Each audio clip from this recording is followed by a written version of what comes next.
Hi, Sue Fisher. This is a video to talk about personal protective equipment for clearing brambles and nettles. It's quite similar to the coppicing one in that I would wear my overall. If it was winter, I'd put a base layer underneath.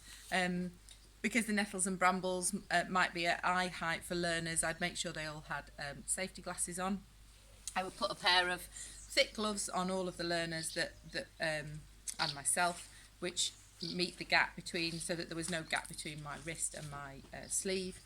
I would take the group shelter and the first aid kit, like with the coppicing. This has got a foil blanket inside and anything to treat any cuts that the learners might get. I would also take a group shelter, waterproof bag, and some waterproofs and extra fleeces in case people get cold.